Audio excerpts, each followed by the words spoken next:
आजच्या भागामध्ये आपण पाहणार आहोत भावना आणि सिद्धूची तक्रार पोलीस लिहून घेत नसतात, म्हणून भावना आणि सिद्धू दोघेही पोलीस स्टेशनच्या बाहेरच आंदोलन करायला बसलेले असतात आणि मोठमोठ्याने नारे देत असतात. नोंदवून घ्या, नोंदवून घ्या, आमची तक्रार नोंदवून घ्या, न्याय हवा, न्याय हवा, आम्हाला न्याय हवा. आंदोलनाला बसल्यावर असे नारे भावना आणि सिद्धू देत असतात. पोलीसही तेथे आलेले असतात. तेथे जमलेले काही लोक या सर्वाचा व्हिडिओ काढत असतात. एवढ्यात पोलीस तेथे येतात आणि म्हणतात, ए बंद करा सगळ्यांनी मोबाईल. त्यानंतर इन्स्पेक्टर तेथे येतात आणि सिद्धू भावनाला म्हणतात, अरे काय चाललंय, काय प्रकार आहे हा, चला उठा, चला उठा, निघा इथून. सिद्धू म्हणतो, नाही साहेब, आम्ही जागचे हलणार नाही. साहेब, तुम्ही आधी आमची कंप्लेंट नोंदवून घ्या. जोपर्यंत तुम्ही आमची कंप्लेंट नोंदवून घेत नाही तोपर्यंत आम्ही आमचं आंदोलन बंद करणार नाही. भावना म्हणते, आम्ही तेव्हा शांत होऊ जेव्हा तुम्ही आमची तक्रार लिहून घ्याल. हे ऐकून पोलिसांच्या भुवया सुद्धा उंचावतात. पोलीस सुद्धा खूप टेन्शनमध्ये येतात. त्यानंतर सिद्धू आणि भावना दोघेही पुन्हा नारे द्यायला सुरुवात करतात. त्यानंतर इन्स्पेक्टर बाजूला जाऊन कोणाला तरी फोन लावत असतो. भावना म्हणते, सिद्धिराज, आपण हे सगळं करतोय खरं, पण या सगळ्याचा आपल्याला फायदा होणार आहे ना? सिद्धू म्हणतो, अहो मॅडम, 100% होणार आहे. आणि हे बघा, आज निकालाचा दिवस आहे आणि जर पप्पा निवडून आले ना तर आपली तक्रार लिहून घ्यायला कोणीही अडवू शकत नाही. सिद्धू म्हणतो, आम्ही अशी 1000 आंदोलनं करून बऱ्याच लोकांची बिघडलेली कामं पूर्ण केली आहेत हो. आणि जर का त्यांनी आपलं आंदोलन दुर्लक्ष केलं ना तर माझ्याकडे दुसरा प्लॅन सुद्धा रेडी आहे. तुम्ही नका काळजी करू मॅडम. आता काहीही झालं ना तरी आपण माघार घ्यायची नाहीये. भावना सुद्धा हो असं म्हणते. त्यानंतर ते दोघे सुद्धा पुन्हा नारे द्यायला सुरुवात करतात. संपत इकडे फोनवर बोलत असतो. तेवढ्यातच आजी तेथे येते. आजी म्हणते, संपत, मी काय म्हणते. संपत आजीला जरा वेळ थांब असं म्हणत असतो, परंतु आजीची बडबड सुरूच असते. आजी नीलांबरी आणि रेणुकाला म्हणत असते, अगं ए पोरींनो, आज खूप लोक येणार आहेत, तर सगळी तयारी झाली आहे का? रेणुका हो असं म्हणते. निकालाचा दिवस असल्यामुळे गाडेपाटलांच्या घरी खूपच घाई गडबड चालू असते. आजी म्हणत असते, त्या हरीशला आणि सिंचनाला सुद्धा तयार व्हायला सांगा ग.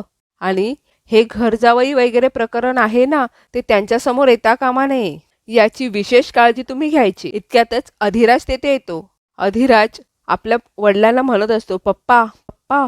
संपत म्हणतो, अरे काय झालं, तुझ्या तोंडावर 12 का वाजले आहेत? संपत म्हणतो, कधीतरी चांगली बातमी कळणार आहे की नाही तुझ्याकडून? अधिराज म्हणतो, पप्पा एक प्रॉब्लेम झालाय, इन्स्पेक्टर साहेबांचा फोन आहे. संपत म्हणतो, हां दे दे. त्यानंतर संपत इन्स्पेक्टर साहेबांशी बोलू लागतो. इन्स्पेक्टर साहेब संपतशी बोलत असतात. संपत म्हणतो, काय, त्या दोघांची एवढी हिंमत? अरे तक्रार नोंदवून घेत नाही म्हणून मोर्चा काढलाय पोरानं. हे ऐकून सगळ्यांनाच धक्का बसतो. त्यानंतर संपत फोन कट करतो आणि म्हणतो, नाकात दम आणलाय या पोरानं. आजी म्हणत असते, संपत, आता यांची नांगी ठेचलीच पाहिजे आपण. आजी अधिराजला म्हणते, काय रे, काय पाहतोयस माझ्या तोंडाकडं? त्यांची तंगडी मोडली तरी चालेल, दोघांना घे, गाडीत टाक आणि इकडे घेऊन ये. हे बघ, रिकाम्या हाताने जर तू परत आलास ना तर तुझी खैर नाही, समजलं? असं सांगून आजी अधिराजला जायला सांगते. अधिराज तेथून निघून जातो. संपत म्हणतो, इकडे निकालाचं टेन्शन, तिकडे विदार साहेब येतील की नाही याची भीती, आणि हा पोरगा मोर्चा काढायला निघालाय. काय चाललंय काय या घरात? रेणुका इकडे खूप रडत असते. आजी म्हणते, ए रेणुका, खबरदार हा, डोळ्यातून एक टिप्पूस काढलास तर. सगळं होतंय ना त्या अपशकुनीमुळं. इतक्यातच सिंचना तेथे येते आणि सिंचना विचारते, काय झालं आजी? आजी सिंचनाला आणि हरीशला म्हणते, हे तुम्हाला दोघांना हे नसते उद्योग कोणी करायला सांगितलं होतं? त्या दोघांना आम्ही खोलीत कोंडून ठेवलं होतं. ते आम्ही मूर्ख होतो म्हणून ठेवलं होतं का? कोणाला विचारून तुम्ही दोघांनी त्या दोघांना खोलीतून बाहेर काढलं रे? सिंचना म्हणते, का, काय झालं आजी? म्हणजे हे दोघे पुन्हा पोलीस स्टेशनला गेले का? संपत म्हणतो, नुसते गेले नाहीत, आंदोलन करत बसले तिथे. पुढे आजी हरीशला म्हणते, आणि काय हो, एकतर घर जावई बनून तुम्ही इथे आलात ते आलात, वर आता आमची बाजू घ्यायची सोडून तुम्ही तुमच्या बहिणीच्याच बाजूने वागायला लागलात. म्हणजे कसं आहे ना, पोट तर भरायचं आमच्या तुकड्यांवर, पण पुळका मात्र बहिणीच्या बाजूनं. वा रे वा, गाडेपाटलांचे घर जावई.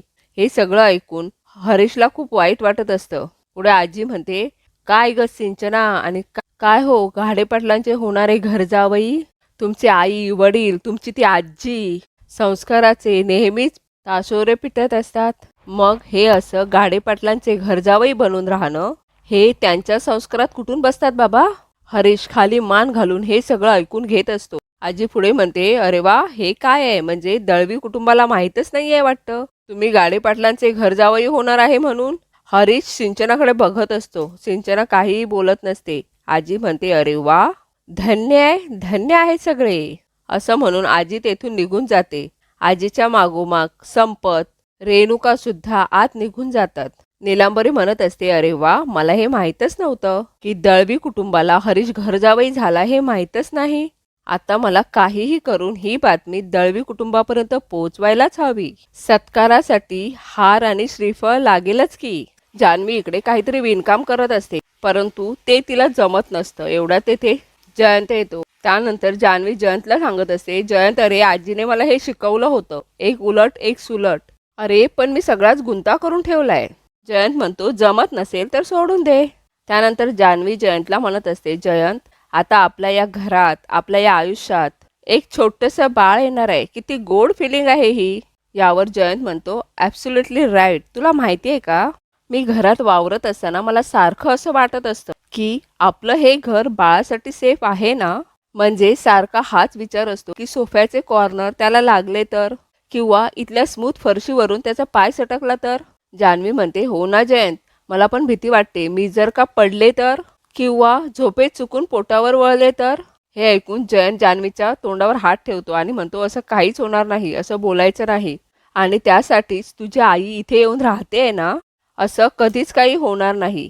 आणि मी सुद्धा जितका वेळ मला मिळेल ना तेवढा वेळ मी तुझ्या सोबतच घालवणार. तुला कधीच एकटं सोडणार नाही. तुला सतत एंटरटेन करेन. जान्हवी म्हणते, कसं एंटरटेन करणार आहेस मला? जयंत म्हणतो, ते कळेलच तुला. जयंत म्हणतो, मी तुला छान एंटरटेन करणार, तुझी काळजी घेणार. तू काही विसरलीस तर तुला आठवण करून देणार. जान्हवी म्हणते, मी का विसरणार आहे? त्यानंतर जान्हवी जयंतच्या खांद्यावर डोकं ठेवते आणि दोघेही हसत असतात. एवढ्यातच जान्हवीचा फोन वाजतो. जान्हवी जाऊन फोन उचलते आणि बघते. जान्हवी म्हणते, अरे रुजूचा फोन आलाय. ती जयंतला म्हणते, जयंत, अरे माझ्या बालमैत्रिणीचा फोन आलाय. किती दिवस बोलले नाहीये मी हिच्याशी. जयंत म्हणतो, जानू, हा कॉल घेणं आता एवढं महत्त्वाचं आहे का? जान्हवी म्हणते, ऑफकोर्स जयंत, अरे खूप जुनी मैत्रीण आहे ही माझी. किती काय काय बोलायचं आहे मला तिच्याशी. इनफॅक्ट मला माझ्या प्रेग्नेन्सीबद्दल सुद्धा सांगायचं आहे तिला. जयंत म्हणतो, जानू, आपलं ठरलंय ना, आता कुणाला सांगायचं नाही आहे. जान्हवी म्हणते, अरे जयंत, आता चोरोटीचा कार्यक्रम झाला, आता कुणाला सांगितलं तर चालतं. त्यानंतर जान्हवी आपल्या मैत्रिणीचा फोन घेते आणि ती तिच्याशी बोलू लागते. जयंतला मात्र जान्हवीचा खूप राग आलेला असतो. त्यानंतर जान्हवी मैत्रिणीशी बोलण्यासाठी आपल्या रूममध्ये जाते. जयंतला सुद्धा ती हाताने बाजूला करते. जयंत मनातच म्हणतो, ही जान्हवी एवढी खुश होऊन काय बोलत असेल त्या मैत्रिणीशी, आणि असं काय बोलत असेल जे माझ्यासमोर बोलू शकत नाही. त्यानंतर जयंत खाली सोफ्यावर बसतो. दुसरीकडे भावना आणि सिद्धूचं आंदोलन मात्र सुरूच असतं. ते दोघेही नारे देत असतात. इतक्यातच तेथे अधिराज येतो. इन्स्पेक्टर अधिराजजवळ जातात आणि म्हणतात, लवकर जाऊन सांगा तुमच्या भावाला आणि वहिनीला. उगाच ते मीडियावाले आले ना तर आम्ही गोत्यात येऊ. अधिराज म्हणतो, बघतो मी. अधिराज सिद्धू आणि भावनाजवळ जातो आणि त्यांच्या हातामधले पोस्टर काढून घेतो. अधिराज भावना आणि सिद्धू समोर हात जोडून म्हणत असतो, प्लीज भावना, सिद्धूला समजून सांग ना, हात जोडतो मी तुमच्या समोर. सिद्धू म्हणतो, हे बघ दादा, तू आमच्या हातातून बोर्ड काढून घेतलेस ना तरी सुद्धा आम्ही आमच्या घोषणा देतच राहणार. त्यानंतर सिद्धू पुन्हा आपल्या घोषणा द्यायला सुरुवात करतो. अधिराज भावनाला म्हणत असतो, भावना प्लीज समजून सांग ना त्याला. अगं, इलेक्शनच्या निकालाचा दिवस आहे आज. कदाचित विदार साहेब घरी येतील. पक्षाचे अनेक कार्यकर्ते सुद्धा येतील. आणि अगं, खूप लोक येणार आहेत आपल्या घरी. आणि तुम्ही असं आंदोलन वगैरे करताय, हे बरं वाटतं का? अधिराज भावनासमोर हात जोडतो आणि म्हणतो, अगं सांग ना त्याला समजून प्लीज. आणि घरात नेमके तुम्ही दोघं जण नाही तर किती नाचक्की होईल आपली. अधिराज म्हणत असतो, मॅडम, तुम्ही दादाच्या बोलण्यात येऊ नका. कसं आहे ना, त्याला आजी आणि पप्पा यांनी पाठवलेलं आहे, त्यामुळे अजिबात ऐकू नका त्याचं. अधिराज सिद्धूला म्हणतो, अरे हो बाबा, त्यांनीच पाठवलंय मला. अरे पण मी सांगतोय म्हणून तर ऐक. सिद्धू म्हणतो, हे बघ दादा, तुझं ना मी लाख ऐकायला तयार आहे, पण तुला तरी खरंच वाटतंय का आम्ही हे आंदोलन बंद करावं? तुला पटतंय आपल्या घरच्यांचं वागणं? अधिराज म्हणतो, अरे सिद्धू, माझ्या पटण्याचा आणि नाही पटण्याचा काय संबंध आहे इथे? आज इलेक्शनचा निकाल लागणार आहे आणि आपण सगळ्यांनी घरी जाणं गरजेचं आहे.